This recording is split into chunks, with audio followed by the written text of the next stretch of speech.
Good morning, everyone. How's your day going? Mine's starting off quite nice. I actually got out of the house at a reasonable time. So today, I'm going to talk about the things I wish I knew before I started riding.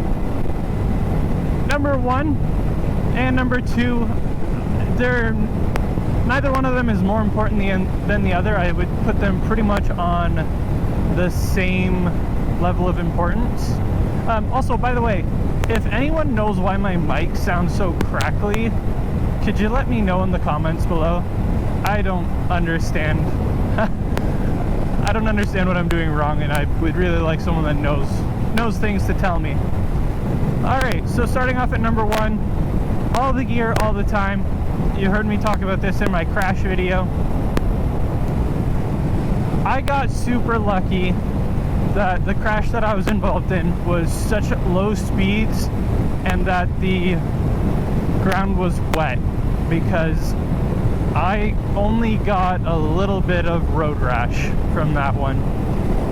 If I had crashed in the dry with the gear that I had, I would have lost more skin than I would have liked. That anyone would like to lose, really. So if you can't afford gear, you can't afford to ride. That's my opinion. And I couldn't afford gear when I first started, so I really couldn't afford to ride. At the bare minimum, I would say riding jeans or like armored pants. If you really don't want to do the whole riding boot, get a sturdy high top shoe or boot that isn't gonna shred itself right away. When I only ride around in town, sometimes I'll wear high top Vans. I know they're not much protection.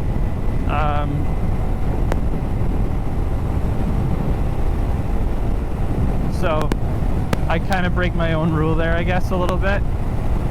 And then a jacket, and I know some people wear work gloves. I just don't think they're suited for a slide.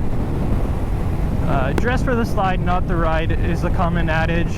I've also heard Ryan from Fortnite say, you can't, even if you can't ride like Rossi, you can still slide like Rossi. So the people that care about you will appreciate it if you ride with gear. That's all I'm gonna say there. It's pretty... I'm beating a dead horse almost at this point.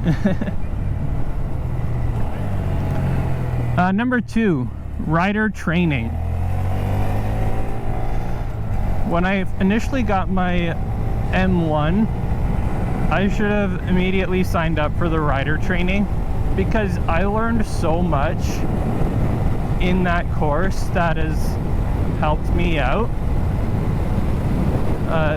in last season and this season.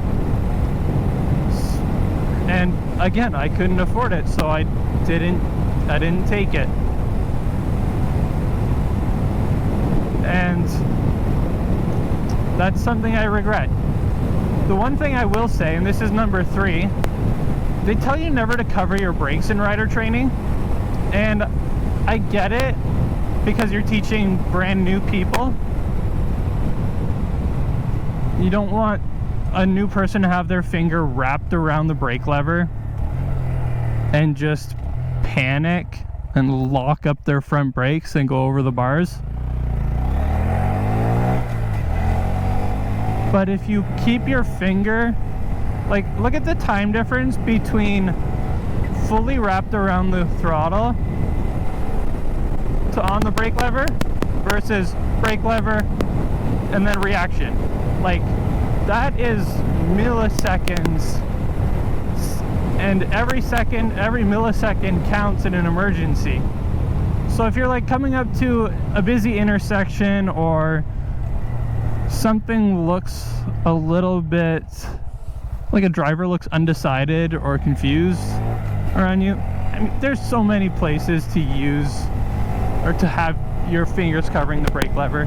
Just rest it on top.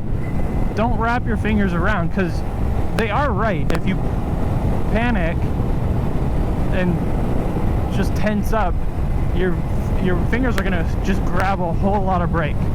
But if you do this, I can't physically push the brake lever until I move it slightly forward and grab it. So I guess call that 2B. On the topic of rider training, I think I was overly confident in my abilities because I grew up riding dirt bikes. Like, I knew how to balance the bike, I knew how to use the clutch, the brakes, the gears. Like, I knew the basics. And I rode around on a couple of bikes. My dad had an old a brand new Vulcan at the time, or just before that I got into riding, and so he let me take that one around a parking lot one time, and I did fine.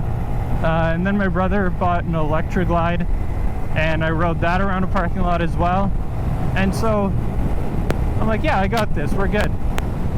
So put the ego aside, take the rider training, do what they say there, and then as soon as you leave, practice everything except for the brakes. Number 3. Know what riding you want to do and start off with the right bike for you. The rider training is a great place to try different bikes. At least the one I went to was sponsored by Honda, so you had Honda Rebel, Honda CB300, and a Honda Grom, so you could try different bikes. Some of the guys really gravitated toward the cruiser style of the Rebel. Some of the guys like the sport bike style of the CB300, or CBR300 was it? I rode the Grom the whole time because I was curious about that bike for a long time. Totally forgot to signal there. Good thing there's nobody around. Yeah, so I kind of wanted the Grom anyway, and I was leaning towards that bike, so I stayed on the Grom the whole time. Like I said, I'd had cruiser experience, so I didn't really need to see if that was something I wanted. I knew I wanted either a sport bike or a Grom. I know those are polar opposites, and in hindsight I kind of wish I would have gone bigger, but I bought the bike that I needed for the intended purpose. I am not using the bike for its intended purpose due to my current living and working situation. So I wouldn't mind adding a bike to the stable. I know some people would say, well, why don't you just trade the Grom in and get something bigger? I like the Grom too much to let it go. Call me nostalgic or emotionally attached to inanimate objects. This is my first bike that I've owned. Like, first road going motorcycle that I have owned. And I want to be able to say I still have my first bike when I'm in my 50s. And I'd like my boys to learn on it. That was a nasty cough that I will edit out.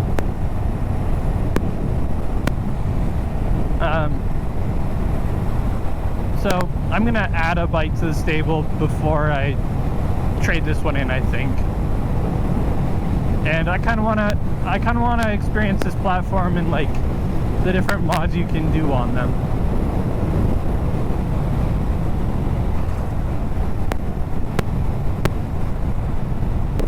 Thank you so much for watching my ride to work rant. If you have any tips for newbies, leave those in the comments below, please. And give this video a like and consider subscribing. I'm at like 232 subscribers and I want to hit 1,000 by the end of the year.